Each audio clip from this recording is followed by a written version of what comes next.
Hi there and welcome back to Ask H&B. I'm Holly Roper, I'm a registered nutritionist and science communications manager here at Holland Barrett. Today I'm joined by the wonderful Dr Jenna Macciochi, where we'll be simplifying the science around immunity. Jenna, welcome. Hi Holly, thanks for having me. So maybe if you could start telling those at home a little bit more about your expertise and your qualifications. Yeah, so I'm an immunologist, which for anyone who's not familiar with that word, it just means someone who studies everything about the immune system. So throughout my career, I've worked across different areas like infection, autoimmune disease, allergy, and inflammation. So maybe we could start by discussing gut health. What do experts mean when they refer to the gut immune axis? Yeah, so the gut immune axis is just basically a way of discussing how the gut and the immune system interact. And it might seem strange that your immune system is affected by your gut, but what happens is in the gut doesn't just stay in the gut. And a lot of our immune cells are located in the gut. They're trained and educated by what's going on in our gut. And then that has effects on other areas of our body. For example, our lungs and how well we deal with respiratory tract infections, for example. So now we all know the main culprits that probably aren't helping our immune system. So things like excessive alcohol, overworking, poor hand hygiene. What are maybe some less obvious habits or things that we might do that are negatively impacting our immunity? I would say the big ones are things like vitamin and mineral deficiencies. So if you're not getting these from your diet, vitamin D is a big one because we rely on the sun for that. And in winter here in the UK, we know that from October to April, we don't get enough vitamin D. The other ones I'd say is fiber. So people might not think of fiber when they think of their immune system, but that's really, really important. That fiber is feeding and fertilizing the gut microbiome, making sure it's diverse and it's working properly. And as we mentioned before, that's going to support that gut immune axis. And then finally, sleep. I think sleep has such a huge impact on how well our immune system functions.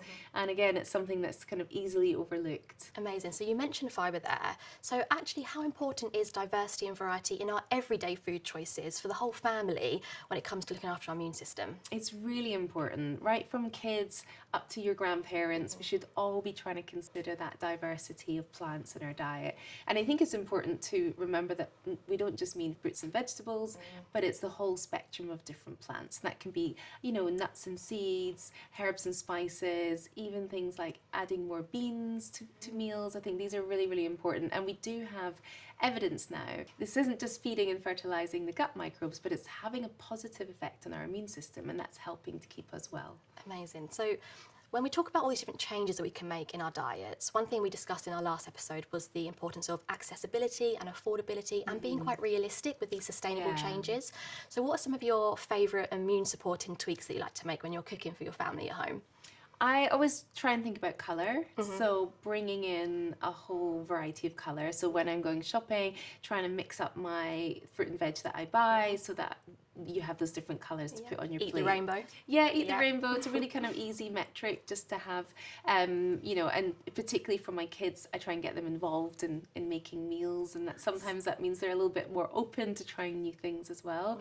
I think there's something to be said for those healthy fats, so olive oil, nuts and seeds, avocados, things like that, to get the good fats in, and that helps with the absorption of certain important vitamins. And then finally, swapping out things like, a classic family meal like a bolognese, taking out some meat and adding in some lentils or adding in more beans. That's a great way to get more fibre into those real kind of family classics. Amazing. And these are cupboard staples that we can keep in the kitchen. Exactly. Ready to And grab. they don't have to be expensive, and they're shelf stable. You can, pick them up quite reasonably, and then they're in and handy just to throw into a meal. That's going to give you more fibre, and those fibres act as what we call prebiotics. That just means they're fertilizing the gut microbes. So they're making sure that those gut microbes are happy, which is then going to make sure your immune system's happy. Fantastic. Now, as we get older, we know that our gut microbiome changes. Does our immune system change as well? And if so, are there different things we should be doing to protect our immunity throughout the life course? Yes, that's a really important point. The immune system develops across our life course. And for children, for example, the immune system is still what we call immature. This is why kids tend to get more infections, and their microbiome is still developing. So it's really important that kids are getting that diversity of plants to make sure that they have a healthy microbiome. Then throughout the sort of middle part of our life, it's just about trying to maintain our health, making sure we're getting all the nutrients that we need and that we're supporting our gut health, which is going to then support our immune health. So as you get older, your immune system does start to weaken, and this is a process that we call immunosenescence. It also means that we can be more susceptible to unwanted inflammation. So it's really important to have a healthy, balanced diet through to our old age. We might need more support from a higher intake of things like protein, which is important for the building blocks of all our different components of the immune system, things like antibodies.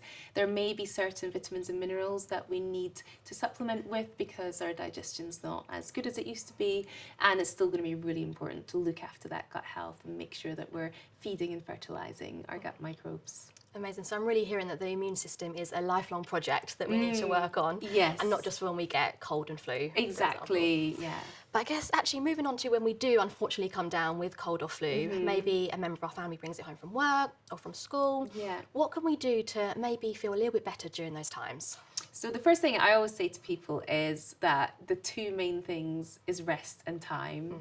So we know how hard it is to stop. It can sometimes feel like we have obligations at work or at home. There's no time to be sick, but it's really, really important to rest, because you know what it feels like when you get unwell. You're really tired, and that's a sign that your body is using more energy to fight off the infection. So if you're still rushing around, you're sort of directing your energy to other ways, and you could actually be ill for longer. And then you need time, you need to give your immune system time to get up and running and start fighting off that infection.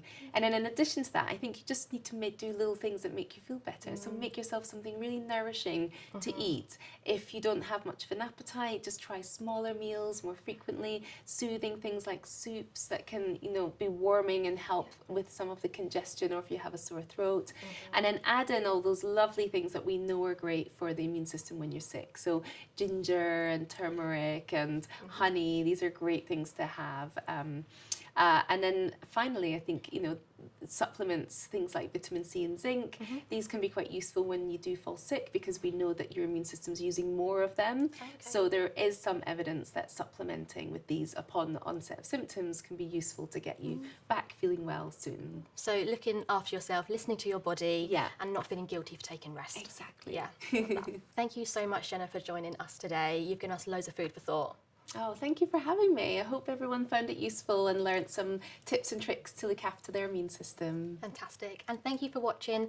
Join us next time. I'll be joined once again by Dr Jenna Macciochi, and we'll be talking about things like sleep, stress and exercise in relation to immunity. We'll see you next time.